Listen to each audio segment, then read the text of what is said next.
All right. So we're going to get started now. Thank you for your patience. And thanks for the introduction, Sonia. We are delighted to join you all today. This is an important topic, and the well-being of our students is a big priority. And so, warm welcome to everyone who has joined us from all over the world. Parents and families, in our experience, often feel so unsure of their role with a college student. How involved should they be? How involved can they be? So even though you are far away, you still have a really important role to play. Our hope is that as parents and families, you all feel more informed about mental health and ways you can support your students through the college years. You will also get to learn about Penn resources and ways you can access them. So here's an overview of the webinar for today. So we will begin with an understanding of what is mental health, some common myths and debunking them, some national trends and data about college mental health. We'll discuss a couple of case examples of situations that we pretty routinely encounter, some practical strategies for parents and families in how they can support their student, supporting a student with serious concerns. And then we'll end with a quick look at Penn resources, especially CAP services, and what's available to parents and families. So let's begin with a definition of mental health. So here's one provided by the US Department of Health and Human Services. I'm going to give you a second.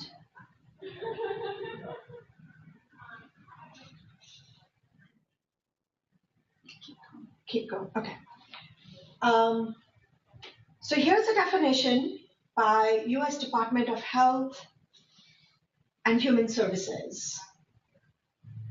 Mental health refers to our inner experience of emotions, our thinking, decision-making, and our actions. We all have a mental health that allows us to cope with stresses. It's a complex composite of biological factors like genes and brain chemistry, response to life challenges and stressors such as trauma, and family history of mental health problems.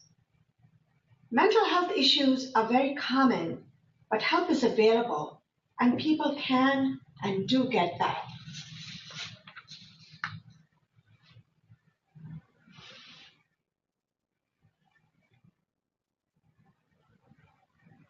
It's also important to note that mental health is on a continuum, just like our physical health.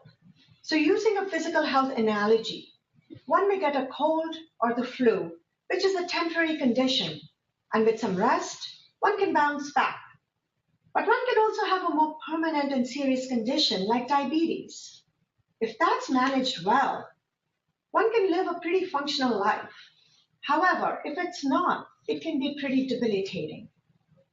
And then at the other end of the continuum, one can also have life-threatening conditions like cancer, which may be treatable, or they may be more life-threatening.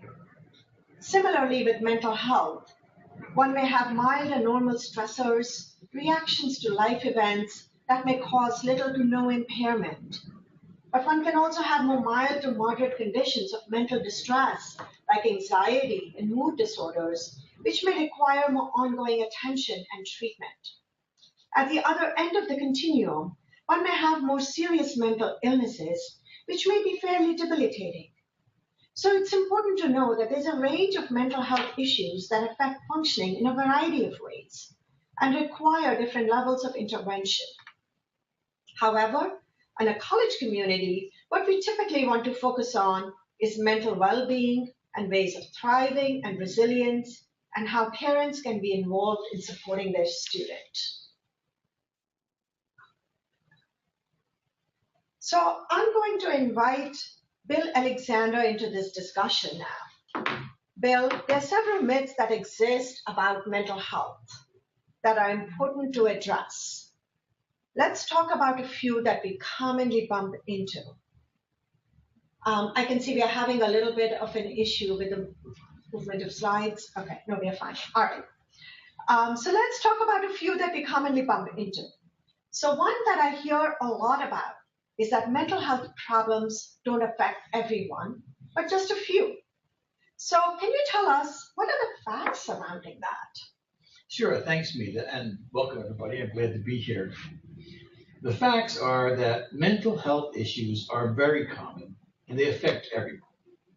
A minority of people do experience the most serious mental health crises, but almost everyone at one time or another can experience some psychological or emotional distress. That sounds great. So let's take another one. Once you have a mental health issue, there's no hope for you. That's a big myth. The fact is that most people recover completely from the more ordinary psychological and emotional stresses. We should point out here that treatment for mental health concerns actually works very well. Psychotherapies and medication have been shown to be very effective for most issues, almost all issues of distress. Some of the most important protective factors are family and friends. We're going to get to that more later. But the support and care that we experience from our loved ones can be a tremendous help. And getting past many of the distresses we experience day to day can be not so hard. That sounds good. So another one that we hear pretty often is that mental health problems are caused by personality or character flaws, like being lazy or weak. And you can just snap out of it if you try hard enough. That is a big myth, Meeta. Snapping out of it is not so easy. Being lazy or weak really have nothing to do with mental health issues because you can experience some symptoms of emotional distress. It does not mean you have a character flaw. Meeta, I want to ask you a little bit about how culture impacts mental distress and help seeking. What do you think about that? The impact of culture on mental health and help seeking? Yeah, that's a great question, Bill. Since mental health is often that invisible part of our experience, it is much more open to interpretations. For example, if you have a broken leg, you can feel the physical pain, get an x ray, and see the broken bone. However, in dealing with mental health, culture and context shape our views and experience of mental health issues. We all experience stress and distress, but may learn to express it in different ways. For cultures that value emotional restraint and have a strong family hierarchy, mental health problems and emotional expressions are often considered a sign of weakness. For many groups, there can also be tremendous shame and embarrassment associated with mental health issues. This leads to fear, silence, and concealment of difficulties. In many cultures, it is more acceptable to have physical manifestations of emotional distress, like having headaches, stomach aches, or fatigue. Cultural views also determine who one goes to for help. For example, some people have a preference to seek out a physician, others may seek out a faith based resource. And finally, our social identities like race, gender, nationality, etc., can increase risk for mental health distress by creating additional stressors. However, if one has additional social support or values that can buffer against distress, they can serve as protective factors as well. So it is important to consider cultural differences in discussing mental health issues. Bill, can you share with us some national trends and data about what we are seeing on college campuses today with respect to mental health issues? I know there's several large data sets available to us now. That's right, Meeta. There's a lot of large data available now, and it comes in rather continuously on college mental health. So here's just a little snapshot of national college mental health data and why we should be a little concerned. Nearly half of college students report feeling stressed, and a third report anxiety and depressed mood.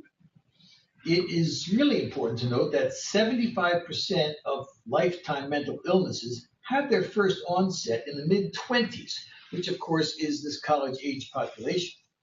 It's important to note that over 40% of the students in institutions of higher education are students of color, so they are well represented in this data. Mental health problems, especially early in life, are often associated with adverse outcomes later on. They can affect academic performance or social connectedness or physical health and occupational productivity and satisfaction. If left untreated, or sometimes even unnoticed, students can have a more difficult time trying to focus on their studies.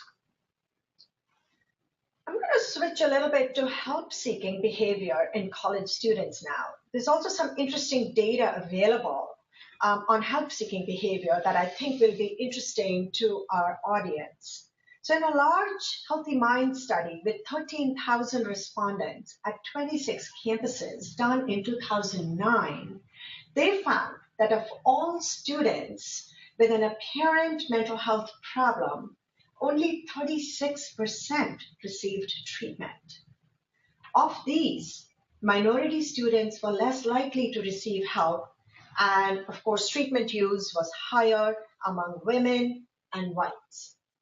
It's very important to note, though, that 78% of students with mental health problems received counseling or informal support from a non-professional.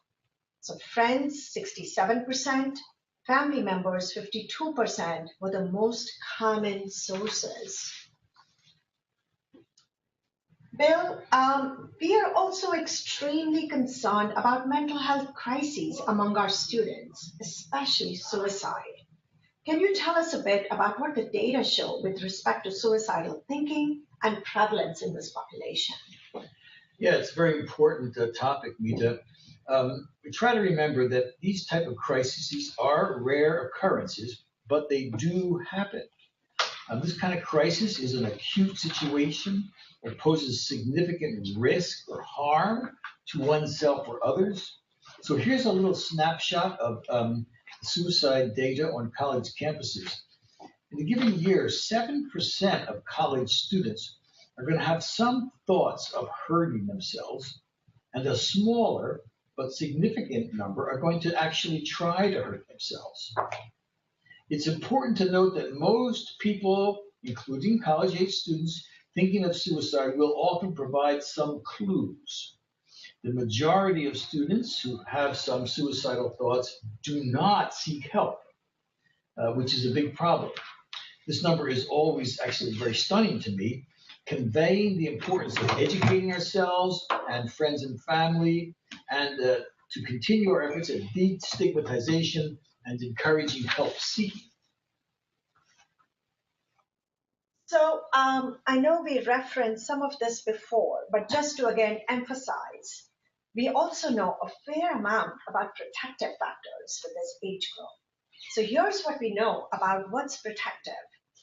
Again, having a strong supportive network of family and friends, being able to ask for help are really, really good signs. The earlier we are able to identify mental health problems and engage someone in treatment and intervene, the better off we are.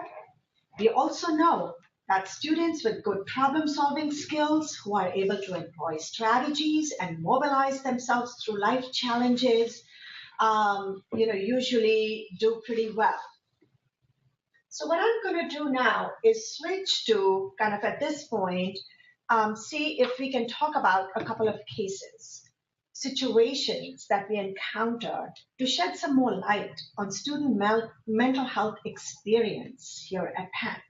So I'm going to begin with a case example of Mike. So here's a situation that actually happens a lot, and we see students like Mike at the counseling center pretty frequently. So Mike comes from a small high school, did pretty well in high school, was pretty confident, was excited to start at Penn, over the course of the first semester, Mike finds Penn to be a bit overwhelming. Classes are large and hard. He receives mostly B's and C's in the first semester, which is pretty anxiety producing for him. So over the course of the winter break, he begins to wonder if Penn is a good fit for him. He begins to withdraw socially and starts to feel a little bit fearful and anxious about starting the spring semester. So in a situation like this, I'm going to turn to Bill and invite him to shed some light on what would you recommend Mike do to deal with his difficulties that appear to be stemming from a variety of adjustment-related issues. Yeah, sure, Meeta. Actually, students who come to Penn have been, you have to remember, they've been the top students in their high schools. The example of Mike here is much more common than people might imagine. Suddenly, this student, remember, top in his high school, may find that the work is suddenly more demanding for the first time in their young academic career, and for the first time they receive some weak grades. They may not have had to cope emotionally with being less than top of the class before, and this new circumstance sometimes causes a small crisis of doubt about their competence. Mike needs to talk with someone who can let him know in a very supportive way that he likely can do just fine, and then help him get back to his old self. Like a referral to CAPS or counseling centers would be very helpful, or also just to academic advisors, or to tutoring resources, or to the Learning Resource Center. Any campus resource would be a big help to write that to Mike right now as he starts to adjust to this new life at Penn. Yeah, that sounds good. So again, emphasizing that just talking to someone, getting some support, and not allowing the anxiety to really fester and erode his confidence, I think would be good strategies. So I'm going to bring up another scenario now. In fact, I just talked to the parents of such a student last semester. So here's a situation where the parents and family of this student may actually be seeing some pretty big behavioral changes. So Nina is a sophomore, and in the fall semester, there's a major shift in her behavior. She doesn't appear to be as motivated, in the past month or so. Doesn't talk as much or frequently with her family. Seems tired a lot and pretty withdrawn. She doesn't seem to reference her future goals anymore and appears to be sleeping a lot and possibly missing classes. So I'm wondering that there are probably several reasons why Nina is presenting this way. But Bill, what could parents or families in this situation be attentive to? You're right, Meeta. There could be a number of reasons.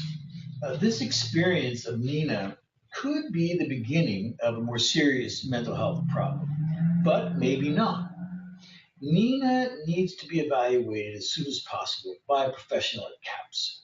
Sudden shifts in mood, or sleep, or appetite, or a seeming loss of hope for the future could be signs of depression, but they might also be caused by some physical problem or a serious situational stressor. By helping Nina talk with a professional, these questions could be answered and Nina can get quickly the help she might need. We believe that parents and families continue to play an important role in the lives of their college students. In our own surveys, our students tell us that they think of their parents and families as an important source of support. We also know that students today are communicating more than ever with their families through all sorts of technology that's available. In the surveys of Penn students that we have, they indicate that parents remain the first and most important support in the life of the student, regardless of how far away they might live. So, what are some good strategies for parents and family? Just the fact that you are tuning in, that you're curious, that you're learning about mental health issues in this age group is an important first step. In addition to that, encouraging your student to reach out and utilize help is also an excellent strategy. Be available to support them, taking the time to listen, understand their difficulties, go a long way in fostering their ability to cope with challenges. Playing the role of an advocate when needed and consulting with professionals can also serve as a great bridge. Okay.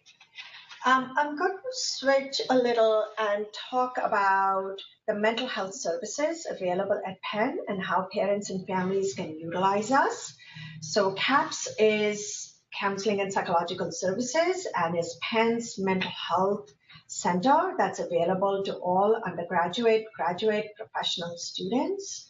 We are located at 3624 Market Street, first floor, and our hours of operation are 9 to 5 on all days, but on Wednesdays and Thursdays, we are open in the evening till 7 p.m. There's a number, and parents and families can make a note of that, as well as the website for further information. There's also a CAPS virtual tour that's available that may be of interest to people. And we also want to let parents and families know that we are available after hours and weekends for any urgencies, emergencies, and the way to access our on-call services or clinician is to call the main number and ask for the CAPS clinician on call. So the services that we provide are pretty comprehensive set of services. Individual counseling, which is very often used, is a one-on-one opportunity where a student can meet individually with a social worker or a psychologist. We offer several groups where students can be with their peers and support and share around common concerns like interpersonal relationships, learn mindfulness skills. We offer international student support opportunities. Students having difficulties with eating concerns. We also have several psychiatrists and nurse practitioners who can prescribe and monitor medication as needed. We have referral services and are pretty well equipped to refer to local area specialists and services, and also national and international providers. So again, don't hesitate to talk to us about that.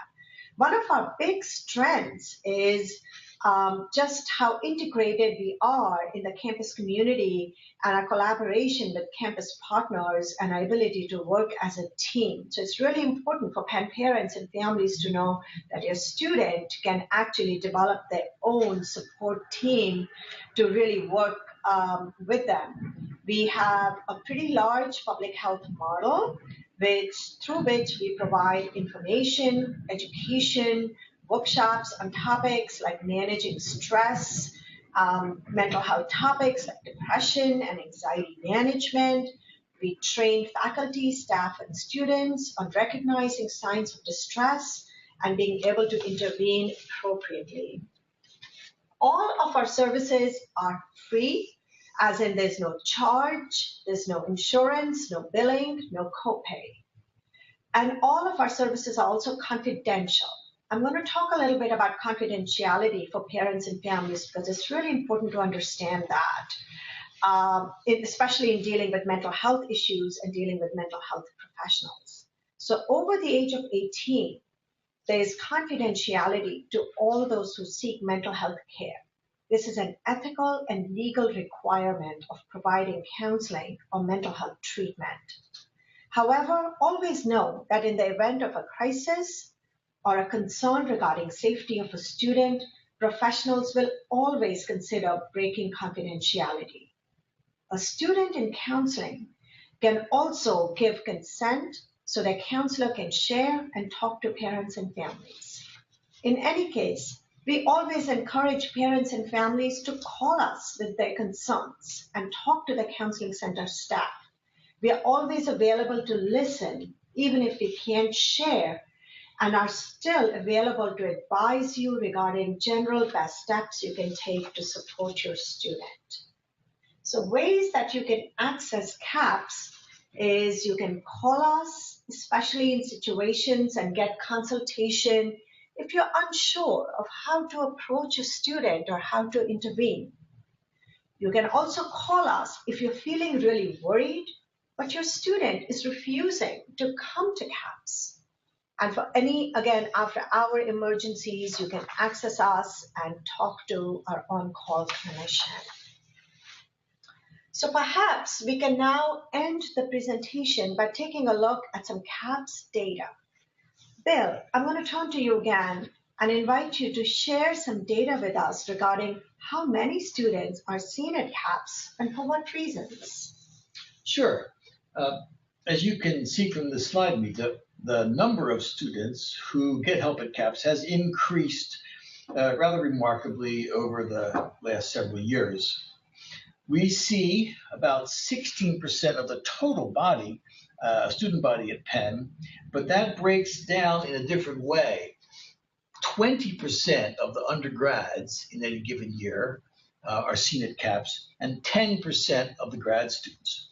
As you can see, there's a lot of students, and 20% of undergraduate treatment is pretty average for schools of our size, at least in the Ivy League especially. This slide shows some of the top reasons why students come to CAPS, and it really hasn't changed much over many years. When students come in, they very frequently and most often report that the reason they are coming has something to do with their studies.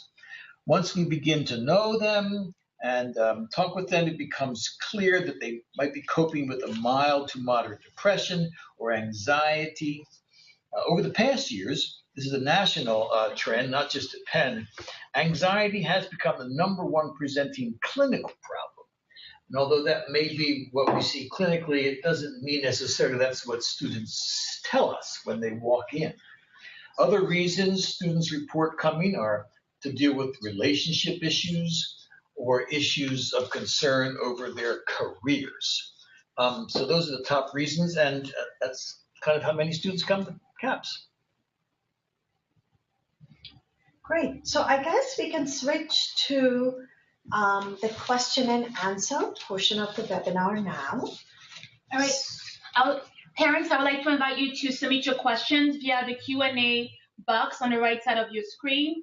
I see that there's one right there, a few already on in the system here. One of the questions that was asked is, what if my student gets upset with me for telling them to go to CAPS? Yeah, so I'll take that. That is not an uncommon experience that parents and families have. And I think what we need to do is try to, I guess, figure out a balance here. Your student, we always have to remind parents and families that our students are also young adults, and wanting some autonomy and privacy is pretty normal. However, if you really are having some pretty significant concerns and reasons for intervention, we really encourage parents and families to try and explain those concerns, especially when maybe tempers have cooled down a little. Encourage you to make some time and talk through, let them know that your actions are motivated by your concern for their well-being. We encourage you to listen to them, let them vent, ask them how you can be helpful. We find these situations again happen regularly, but most of the time the relationship can be repaired when the student really understands why you did what you did. And again, if there are really some significant challenges you're experiencing around that, we encourage parents and families to get some guidance for yourself. And again, don't hesitate, reach out to us, and we can kind of really help with troubleshooting kind of unique situations that you may be having. Great. Which is the next question? It looks like there's a question about what if there's a concern from a roommate or friend of my students? Oh yeah, sure, this happens a lot. Parents call us about the roommates of their children. Also, friends and faculty call us with concerns about people. So we approach this in several different ways, but the bottom line you should be sure of is that we are not going to let this go unnoticed, that we are going to make some intervention. The first thing we're going to do is try and keep the confidentiality of the student in question so that we keep their concerns about their mental health issues kind of private. If you call, we'll probably ask you, do you mind if we get a hold of your child and say, hey, your mom or dad are upset with you, or they're worried, or they're concerned. It's not unusual that some parents will say, actually, we would prefer that you kind of leave us out of this if you can. But some will say, nope, it's quite fine. You can reach out to my student. So sometimes we, in the most transparent way, will just contact the student, usually by email. That's kind of a little bit less intrusive, and say, hey, somebody called, they were worried about you. Maybe it was your family or your faculty or your friends. Are you okay? And would you like to come in to talk? Sometimes we may just be even less intrusive, and we just may ask their advisor how they're doing, and if all seems well, just keep an eye on them from a distance. But you should know that the one thing we're not going to do is nothing. We're not just going to say, oh, I'm sure your student's fine and it'll be all. No, we're going to do something, and we're going to get back to you and tell you about it. So you can feel that you can call us back and get a follow-up report. Thanks, Bill. A theme I see coming in two questions seem to be if students today are too coddled and if parents trying to fix everything are leading college students to be less resilient. If you could talk a little bit about that. Well, that's a hot topic. Resiliency is a big issue amongst college staff and faculty, and certainly among students. And, it's really hard to say our students coddled. I don't know about that. Our experience is that parents are concerned and caring and worried, and sometimes they live far away. They don't get to see their student more than a couple times a year, if that. And so, sure, they're worried. And we don't always think of parents just because they're reaching out or wanting to help. We don't see them as coddling their students or being overly protective. So, no, we encourage that. Reach out, get a hold of us. We'll look into it and make sure everything's okay, and also provide some consultation assistance to parents as well. All right, another good question that came through is my daughter says Penn students do not ask for help because they are worried about their Penn face. The image that Penn is a Penn student has they act together. Is this really prevalent on campus, and how can we reach the students? Yeah, I'm glad you raised that issue, and I think Penn face is prevalent. Yeah, it is an issue. It is a pretty selective, competitive environment where we find that students, when they're around each other, really hesitate to show a whole lot of vulnerability. However, in the last many years, we know that we've been very proactively really trying to chip away at that. Students are working with us to kind of really shed that and allow for normal, vulnerabilities to exist and really encourage help-seeking behavior. In fact, as of the last couple of years, that's a huge focus of the Thrive at Penn online module that all incoming freshmen now are actually mandated to take, where that's exactly the kind of idea that we've tried to chip away at and really encourage that help-seeking behavior. And we actually do see that as much as that's still, I'm sure, still there, that we are also making a lot of inroads into it. And as you saw from one of our previous slides, you can see by the increase in numbers, clearly we have more and more students seeking out for help, us out for help. So we are pretty heartened by those trends. And Meeta, isn't it true that this phenomenon of what we at Penn call the Penn face, or the students do, it's not just Penn. This is a kind of phenomenon that exists across this age group in very competitive schools like Penn. Other universities call it by a different name, but many have the same concept. And it is that concept of trying to present an image of calm and competency, whereas underneath we're really working very hard. Yes. So we're going to take another one here, and so this is a question which says, is it true that Penn has more suicides than comparable universities? Is this true? If so, what unique actions are being used by Penn?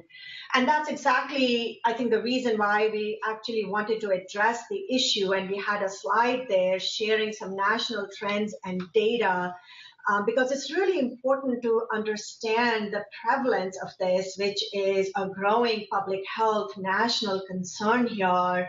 And I think what happens is some of the more elite universities end up in the headlines, but what we know is that this is a universal concern across college campuses. We have no evidence that Penn has any more than other of our peer institutions. In fact, what's important to note that larger public institutions actually see more mental health distress, and the comparable data between students who go to college and students who are not in college, the numbers of suicides are actually twice as high in non-college going population. So, it's really important to dig into the data a little bit to understand this, which sometimes is a bit tricky to do through sort of like media reporting on this issue. So I'm glad you taught that. And we're taking a lot of unique actions. We really feel like we are at the cutting edge of this. We have a lot of training programs at Penn. And we have experienced suicides over the last 5 years. And I think as a result, we've instituted many programs, not just through the counseling center, but through the entire university. The faculty has a Penn Wellness Ambassador program. The staff has a Penn Partners program. We at CAPS are offering our eye care training to students, faculty, and staff alike. And I think the idea behind all of this is something I said in one of the earlier slides, that when students are thinking of harming themselves, it's very often that other people know it. Sadly, they realize they know it in hindsight. And so a lot of our training emphasis at Penn with the entire community, not just students, is to inform people about signs of distress, not just suicide, but any kinds of psychological, emotional distress, and to teach them what to do about it, how to reach out, who to reach out to, how to make referrals, how to intervene in a supportive and caring way with a student who might seem a little withdrawn or a little different than you have known, or their grades stop. So we're spending a lot of effort, as Meeta said, on this issue at Penn. Okay. Yeah, so I see another that I'm going to, maybe both of us can chime in on this, Bill, which is a psychiatrist at Yale said that over 50% of undergrads use their counseling services. Are you sure it's only 20% at Penn? Yes, it is. It's only 20% of undergrads at Penn. It varies across the schools, and it depends on how you count it.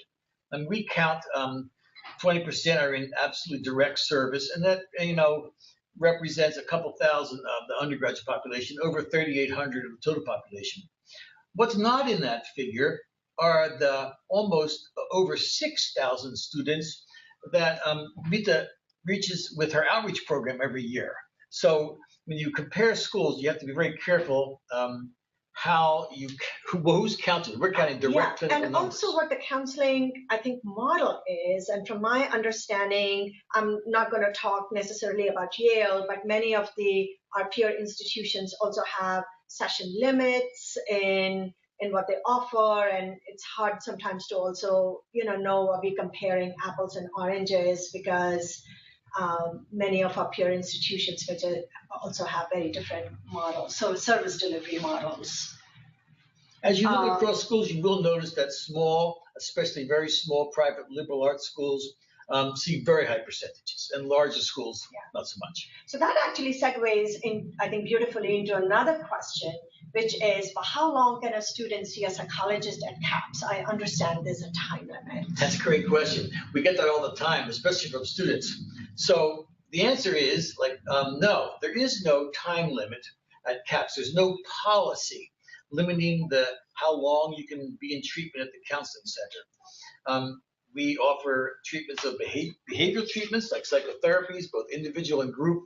We have psychiatrists and nurse clinical specialists on our staff, so we offer medication and medication monitoring as well. And there is no set limit.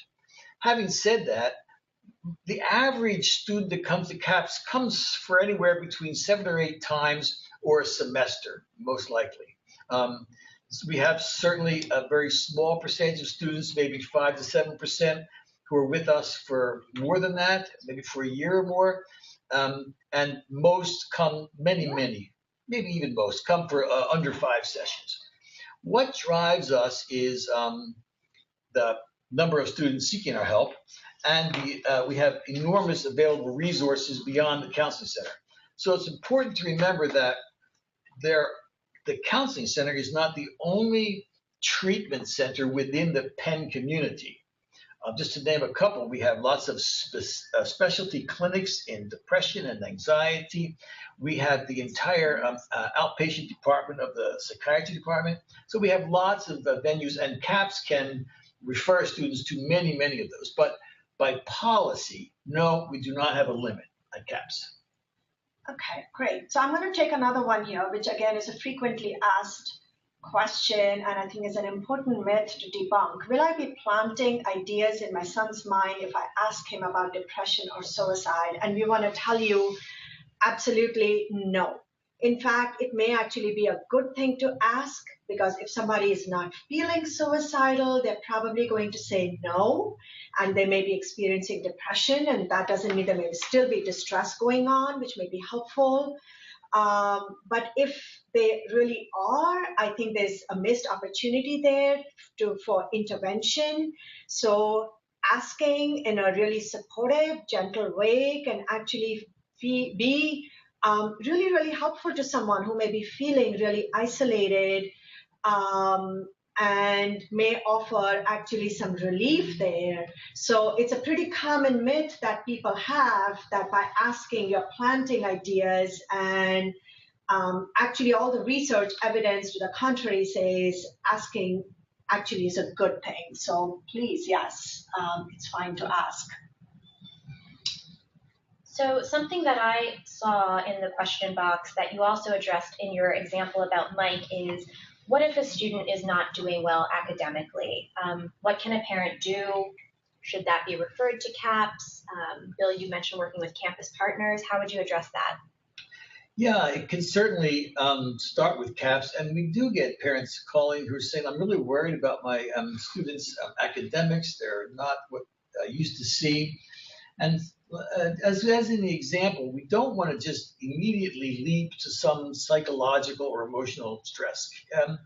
Penn can be a tough school, and it may be that you're just fine, but you're going to get a B plus or an A minus, and it's going to be different. But having said that, it's very helpful to understand that CAPS is pretty well connected with a large helping network within the university.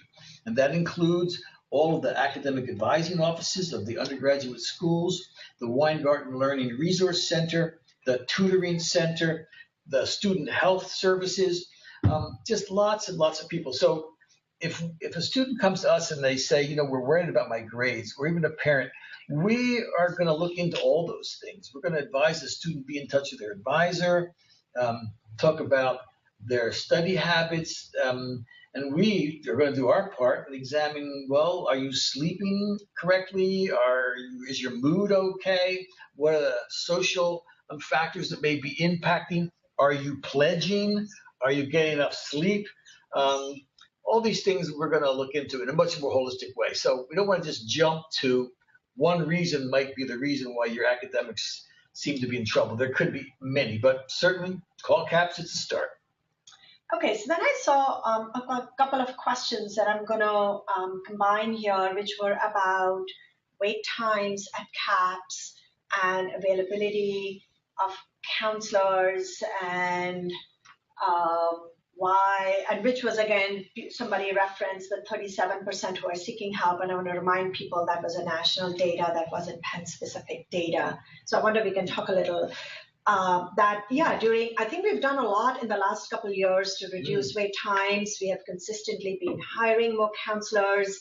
And again, we do our best to really also customize to each unique mental health need that our students bring in. So during, I think, the busy times of the semester, sometimes there can be a bit of an uptick, but we want to remind people that walk-in services are available on a daily basis. The way that students enter CAPS is when they have an initial consultation with one of our clinicians, our clinician is really trying to determine in a very quick way if there is an urgent need going on, and the students who present with any kind of an urgent situation are actually brought in the same day to meet with our clinicians, and then trying to really determine, given student scheduling, their availability, the nature of their needs, what really might be the next best step. So yeah, sometimes there can be a bit of a, more of a wait time, even though we try and do our best to get students in as quickly as possible. But it's also important, this is where I return to parents and families, and we also advise our students that if if your situation changes during that course of the wait time, or you really feel like you want to come in sooner than that, please walk in, advise your students to walk in or call back and say that they want to be seen sooner than their appointment. And again, we do the best that we can to make ourselves really available for the array of needs. Let me just set a little bit on the end of that, Meeta, because certainly there are so many myths on campus about this specific issue. And we hear from students who say, I would have come, but it was going to take me 6 months to get an appointment. No. If your student tells you, they never answer the phone, or it's going to take 3 months, you should always remind them, any student can walk in any day and get treatment on that very day. Over 50% of the students that contact us are seen within 5 days because of urgent care. So if you are given an appointment that's maybe a week and a half or 2 weeks away, it's probably because you're in some non-urgent care. But even still, if something happens, like Meeta said, just walk in. There's no wait. Okay, so I now have just a few minutes left. I'm going to take this. What is your philosophy on prescribing medication? Do your counselors encourage non-medicinal and holistic solutions first? At what point do meds become the treatment of choice? And again, that's a great question. Yeah. So yes, we are fortunate that we have several different prescribers available, but really our philosophy is much more holistic. In fact, our students always begin with a counselor first. We do not do just medication at CAPS, and at any point, again, if the symptoms are significant enough where they're interfering with a student's ability to function well, with their academic demands, or their other demands in life, or they just have a long history of just having a lot of difficulties, then clearly medication is an option that's available, and usually that's a collaborative decision-making process between the student and the counselor. Yeah, I think medication, certainly our psychiatrists and nurse practitioners can treat the most serious mental illness, and do with very serious medication. But we're also mindful that psychiatric medication has big side effects, and these students are trying to go to Penn. So you're right that we only give medication to students who are in therapy with us also. And our psychiatrists, was a very holistic and integrated group. They might just as well recommend that you try some behavioral therapy first before they start you on medication. So the last question was about how parents and families can contact us or make an appointment with us. Yeah, I know we didn't put our emails on these slides, but both Bill and me are available through our email. So please feel free. You can email us. You can also call the CAPS main number and just talk to any of our clinicians for any consultation need that you may have. So, we consult with parents and families pretty regularly throughout the year. And also, if there were any unanswered questions, I'm going to turn it back to Sonia to kind of wrap up. All right. As we wrap up, I would like to thank our speakers for this wonderful presentation. Additionally, I would like to thank you, Penn parents, for joining us today. Please remember that the recording of this webinar will be available on the Penn Parents website within the next few days. All the questions that we did now go through, we'll look at them and combine them with and provide answer on our website within a week or so. You will receive a short survey requesting your feedback, and your responses will really help us improve upon our programming in the future. So please, when you get that email, please complete it and let us know how the webinar went. Finally, please note that the Penn Parents team, along with the CAPS team, is here to serve you as a resource. Please feel free to reach out to us at any time via email and website. And again, we'll share contact information about Dr. Bill Alexander and Meeta Kumar via email.